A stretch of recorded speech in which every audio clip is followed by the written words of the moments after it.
Barred from holding public office. Jail, prosecuting attorney the criminal.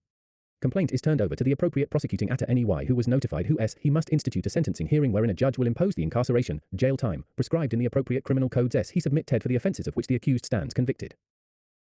Should any such authority fail to prosecute sentencing against the convicted party, the mildest charge then faced by such authority is felony misprision, which is the deliberate concealment of one's knowledge of a treasonable act or a felony. The Criminal Justice Act 1964 abolished capital punishment in the Republic of Ireland Gina Ally, but retained it for treason against the people and several other crimes. The Criminal Justice Act 1990 abolished the death penalty completely and set the punishment for treason at life imprisonment, with parole in not less than 40 years. 40 years.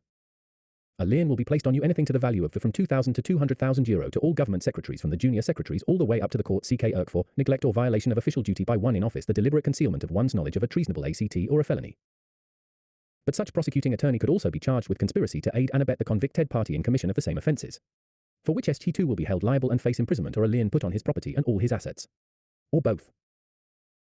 Under our current political situation, where the enemies of the people often occupy positions of power and authority and those same people can prevent or slow the wheels of justice, there are still many ways to publish the convictions and misdeeds of parties so convicted that can be even more humiliating to the convicted than the normal methods of publishing the results of their conviction. Summary: the fundamental purpose, and one of the major objectives of the commercial affidavit process is to educate wrongdoers to the fact they have abused the inalienable rights of a sovereign flesh and blood man, woman and cannot get away with it, and to give them an opportunity, commissile grace, to repent and undo the wrongs they have done. Unlike the typical criminal trial where the accused no longer has the option of simply redressing the wrongs he or she has done, the commercial affidavit process does give the accused that option. We are humane, not like the judges who have become arrogant and obnoxious in their dealings with the public in court, thinking they are superior to God. Further, the cap is designed to educate wrongdoers that they are being used by the conspirators in the war against the flesh and blood men, women of Erin, and this is going on in all the countries presided over by the Crown and their heirs, as all courts are acting under the bar, which is the British Accreditation Registry. Thus they may see for themselves what is really going on and decide which side they choose to serve. Conspirator is two or more people who conspire to overthrow the Irish constitution to levy war against the people role of the courts. An affidavit is someone's solemn expression of truth. The foundation of the law, commerce, and the whole lawful system consists of telling the truth. I swear to tell the truth, the whole truth, etc., either by testimony, deposition, and or by affidavit. Every honourable judge requires those who appear before him to be sworn to tell the truth, and is compelled by the high principles of his profession to protect truth and do nothing to tamper with that truth, either directly or indirectly, either in person or by proxy, or by subornation of an affiant or other person. The same applies to the judge. No one is above the law. A judge in England, Ireland cannot interfere with, tamper with, or in any way modify testimony without disintegrating the truth-seeking process in his sacred profession and destroying the fabric of his own occupation. To do so abrogates the constitutional right which was established to protect truth. It is committing professional suicide, as well as inviting countless civil and criminal repercussions. A judge who tampers with testimony, deposition, or affidavit is a threat to the commercial peace and dignity of the county, state, and thereby violating the laws of all those political subdivisions and acting in the nature of a foreign enemy agent, a mixed war, justifiably subject to penalties of treason. Whoever acts against commercial affidavits without executing the necessary commercial paperwork under affidavit is subject to being charged criminally. Said charges begin with fraud, which is gaining at the expense of the loss of another using trickery or deception, and the charges expand from there to include all those violations that extend to and are a natural outgrowth of such fraud. Commercial processes are fundamentally non-judicial, and we the sovereign people of Erin do not need a judge. No judge, court, law, or government can invalidate these commercial processes, i.e., an affidavit or a lien or complaint based thereon, because no third party can invalidate someone's affidavit of truth. To act against such affidavit is to create a situation and or enhance the condition of a mixed war. No one can rebut an affiant except a party, e.g., a lien debtor, who alone, by his own affidavit, must speak for himself if challenged. Only someone himself knows his truth and has the right and responsibility to assert it. The mixed war situation and or condition is that where those in authority have violated their oaths of office, violated the fundamental law they took an oath to uphold and protect, violated the codes, statutes and regulations that govern them, thereby they disregarded the peace and safety of the community by their actions, acting for undisclosed foreign agents or governments, against those whom they swore to protect. See Black's Law Dictionary on war. This is simply an act or acts of treason in a secret war against the people. The pen is mightier than the sword and the truth will set you free, fight for honour and true justice. Explanation of felony murder intent. Felony murder is a criminal homicide that occurs during the commission or attempted commission of a felony. When the defendant equals government judiciary fades guard a security corpora. He commits a felony that is inherently dangerous to life, he or she does so knowing that some innocent victim may die. In essence, this awareness is similar to implied malice, knowingly or recklessly under circumstances manifesting extreme indifference to the value of human life. Unlawfully confiscating someone's home knowing that they lawfully own the house before they even left the bank, leaving them homeless. Some people have committed suicide, some have died related from severe stress of having their home and children took off them and put into care because they had no relatives to take them in. They were beaten up by the corrupt guarder in the court. The couple only wanted to find out where their children were taken to. Yes, it had a massive devastating ripple effect that used banks, vulture funds, corporations caused ripping families apart. All for greed. Well, it is over now. The universe balances everything out. In the end, the pendulum swings.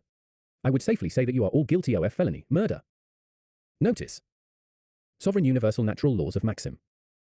Deal with energy's main principle, whatever energy you put out must come back to you.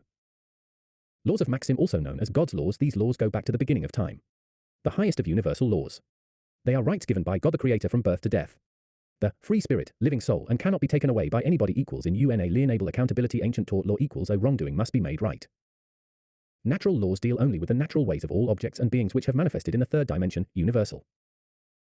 Sovereign flesh and blood human beings, not a straw man, a being that is master of self, operates under God's laws. No one else, only sovereigns have the ability for itself to create laws and constitutions and corporations that it creates. Treaties are laws made between two sovereigns that deal with a particular tract of land. Corporations, the all capitals, are a dead fictitious entity, which operates only under the laws of the constitution that was developed by the sovereign people and no one else. Corporations' ability to create laws, they can only create codes, do not have the ordinances which applies only to the dead fictitious entity, the strawman statutes, and not to the man or woman. Contract law equals maritime, admiralty, ecclesiastical, canon law is a set of laws which sovereigns worldwide adhere to only in commerce, in which an offer is made. If you accept it, you will then enter into a contract, which means you are giving them jurisdiction over you. Offer equals acceptance equals contract equals under Talmudic law. Federal codes, these are codes which govern corporations. Living within corporations, including UCCs. Citizen means slave to the corporations to which it pledges. A CI ties and does not have rights, they only have privileges which are given to it. Corporation to which it serves. Equals who are citizens equals police, judicial, corporations, aids and agents, private agencies of corporations, they belong to, equivalent to a private citizen. By the define sovereignty va citizen, people do not seem to know. You cannot be sovereign and a citizen at the same time. It is called an oxymoron. Meaning you are clearly confused, like saying to the Gadat police security force, you are a sovereign citizen. They laugh at you and lock you up. This tells them you haven't a clue about the law.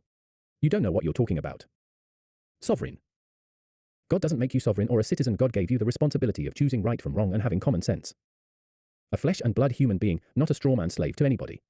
We are all equal in the eyes of God. A being that is master of self, operates under God's laws and no one else. The ethical code of conduct only sovereigns have the ability to create laws and constitutions for itself and corporations that it creates. The WHO's proposed pandemic treaty and the amendments to the International Health Regulations IHR would give the globalist organization sweeping new powers that override the laws of sovereign nations equals ANO.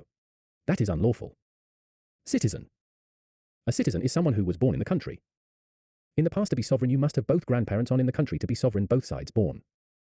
A citizen has no say in any government matters or anything to do with the welfare of the people. This was established by our ancestors so that never again will our country ever be taken from within like the Trojan horse of old. However, they are sovereign in their grandparents' country, as long as their parents have stayed in the country prior to them being born in another country.